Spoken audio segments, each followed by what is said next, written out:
Chers amis, le nom au collectif du 19 mars, le Cercle national des rapatriés et l'Adimat MRAF, qui est la mémoire de la résistance Algérie française, vous remercie d'avoir répondu présent à son appel. Avant la prise de parole, nous allons passer en hommage à tous les Nord-Africains qui ont été tués pour que vive la France, l'hymne des tirailleurs algériens.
Le 25 septembre,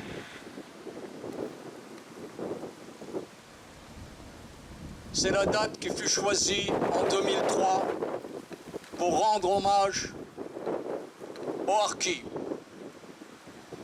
Harkis, terme impropre pour désigner les supplétifs, les soldats de la France qui ont pris le parti de la France et qui ont combattu pendant des années.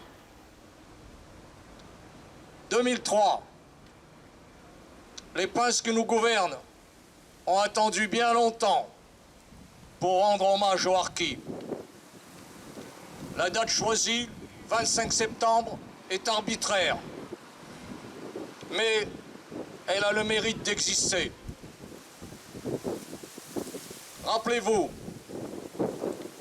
autrefois, de l'autre côté de la Méditerranée, c'était la France. En 1962, il s'est déroulé une tragédie. Le plus grand mouvement d'épuration ethnique du siècle. En quelques semaines, plus d'1 million d'Européens et de Nord-Africains furent amenés à rejoindre la France. Si il n'y avait eu que cela, il y eut en plus une forfaiture terrible. De Gaulle-Charles donna l'ordre de désarmer et de livrer les combattants musulmans, de les livrer au couteau du FLN. Cette tragédie s'est passée en juillet 62. Elle a duré des mois, mais on en a peu parlé. Depuis, on rappelle tous les ans qu'il y eut des dizaines de milliers de Français musulmans qui s'engagèrent aux côtés de la France, qui combattirent à ses côtés, qui donnèrent leur vie. Tous les ans, on passe rapidement.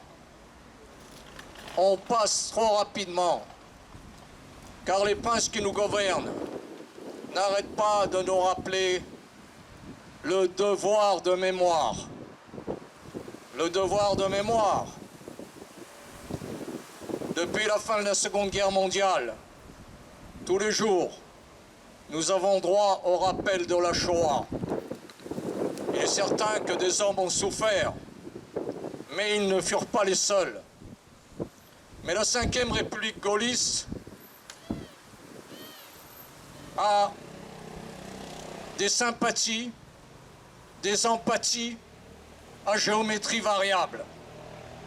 Les uns ont droit à sa sollicitude, à sa bienveillance. Les autres ont droit au voile de l'oubli. C'est la raison pour laquelle nous avons toujours fait une cérémonie le 25 septembre pour rendre hommage à des hommes qui sont des modèles. Les Français musulmans qui s'engagèrent aux côtés de la France furent remarquables. Remarquables d'abord de courage, car il fallait beaucoup de courage pour s'engager dans ce type de guerre. Un engagement dans une arca n'était pas un engagement personnel, mettait en danger tous les siens. On laissait dans les douars la femme, les enfants, les vieux parents, tous étaient sous la menace du FLN. Malgré cela, les Français musulmans se sont engagés sans compter. C'est un modèle de courage par rapport à la prudence dont ont fait preuve beaucoup de Français d'Afrique du Nord. Je regrette que les supplétifs ne furent que des Français de souche nord-africaine. Il eût fallu engager dans les supplétifs des Français de souche nord-africaine et des Français de souche européenne. À ce moment-là, peut-être que les choses auraient été différentes. La tragédie du Harki, c'est l'enlèvement, c'est la torture, c'est l'exécution, c'est le déminage des champs de mines qui étaient sur la frontière marocaine et sur la frontière tunisienne. Ce sont des sévices perpétuels qui se sont étendus sur plusieurs mois. Ce sont des camps de concentration. La Ve République gaulliste n'a jamais essayé de faire la lumière. La Ve République gaulliste s'est rendue coupable de non-assistance à ressortissants français en danger. Mais s'il n'y avait eu que ça, l'ingratitude de la Ve République gaulliste, le 21 juillet 62, un arrêté fut signé retirant la nationalité française aux supplétifs. Cet arrêté, en fait, c'était encore une façon de les écarter. Le pouvoir ne voulait pas qu'ils viennent en France. Le pouvoir fit tout pour qu'ils restent en Algérie. Les officiers courageux qui se démenèrent pour rapatrier leurs hommes furent sanctionnés. Certains bateaux remplis de harkis furent renvoyés en Afrique du Nord. Voilà de quoi était capable la Ve République gaulliste. Les hommes furent massacrés. Ceux qui rééchappèrent par miracle et qui réussirent à revenir en France furent parqués dans des camps. Encore une fois, nous voyons le changement d'attitude de la Ve République gaulliste. Attitude bienveillante vis-à-vis de tous les étrangers qui rentrent chez nous. Les portes sont grandes ouvertes. Alors que des fils de France qui avaient donné leur sang, qui avaient donné leur liberté, furent parqués dans des camps. Le calvaire des harkis. On parle toujours du Veldiv, de la rafle du Veldiv. Combien y eut-il de rafles en Algérie? On parle des camps de concentration. On les connaît. Combien y eut-il de camps de concentration en Algérie? On ne les connaît pas parce que le pouvoir n'a jamais voulu les connaître. On parle des massacres. On a fait des monuments aux morts avec le nom des victimes du nazisme. Pourquoi n'y a-t-il jamais de monument avec le nom des musulmans, des supplétifs, victimes de la barbarie du FLN? On peut se poser la question. La réponse est simple. Le gaullisme, c'est une œuvre de faussaires. On travestit la réalité. C'est le révisionnisme permanent. Le gaullisme, c'est la préférence étrangère. On accueille toujours l'étranger avec beaucoup plus de bienveillance qu'on en a que pour les compatriotes. Le gaullisme, enfin, c'est la forfaiture, c'est la trahison. Forfaiture, parce que quand on regarde l'histoire de France, il y a peu d'épisodes où l'on voit une armée qui avait gagné sur le terrain, obligée de mettre bas les armes, obligée de désarmer ses supplétifs et obligée de s'en aller en roulant son drapeau comme un roulant tapis. Dans l'histoire de France, c'est une page noire. L'histoire de France, page blanche, page noire. Nous prenons tout, nous n'avons pas l'habitude d'arracher les pages. Et pourtant, cette page, elle est indélébile. Il faut toujours rappeler qu'à un moment, un chef d'État livra ses combattants désarmés à l'ennemi. Le 25 septembre, c'est le jour d'hommage aux harkis. Il faudrait plutôt dire le jour d'hommage aux soldats trahis. Ça serait beaucoup plus vrai. Ces soldats trahis, nous avons une dette vis-à-vis d'eux. Je voudrais m'adresser aux harkis. Certains pensent que c'est la France qui les a abandonnés et trahis. La France n'a rien à voir dans cette histoire. De Gaulle-Charles n'est pas la France. La République n'est pas la France. Cette forfaiture est l'œuvre d'un homme. Il ne faut jamais l'oublier. Les harkis ont droit à notre reconnaissance. Mais il ne faut pas dénoncer les crimes sans dénoncer les criminels. Nous sommes là pour ça.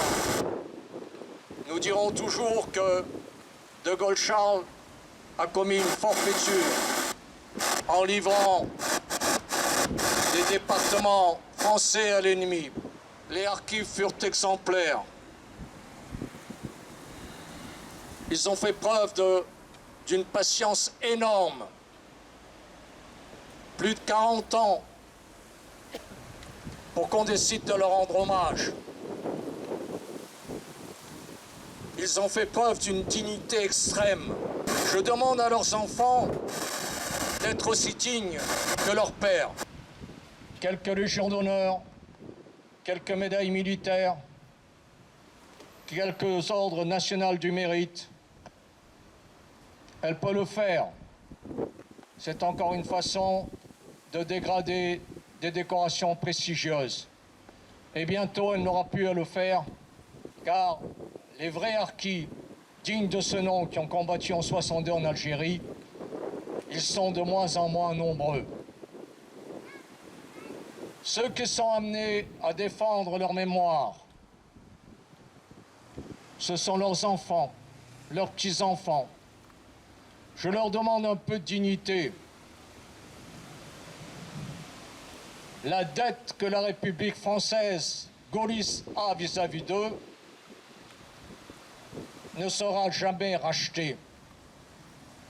L'argent ne pourra jamais effacer une telle ignominie.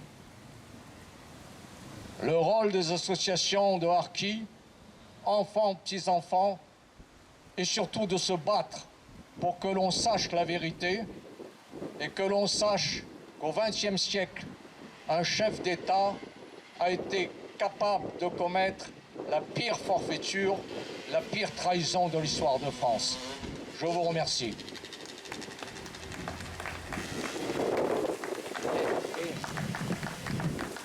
Nous allons rendre hommage à tous ces harkis. Il m'arrive de rêver et de me dire qu'un jour, on verra s'élever un monument aux harkis inconnus.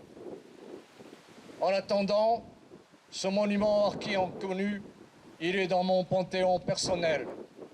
Mon panthéon n'a rien à voir avec le sinistre panthéon de Paris, où on a parqué tous les amis du régime. Mon panthéon, c'est un panthéon idéal. Dans ce panthéon, il y a un monument du harki inconnu. Aux morts.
La gerbe du CNR.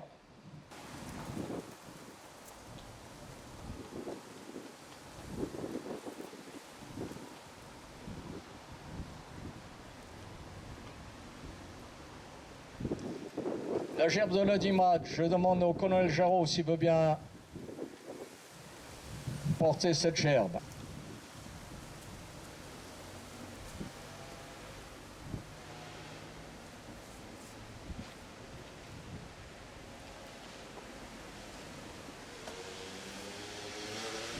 Chers amis, la cérémonie est terminée.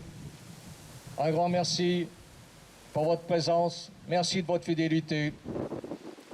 L'important, c'est le souvenir. Tant que nous nous souviendrons, il restera quelque chose de cette forfaiture et de cette trahison. Je vous remercie.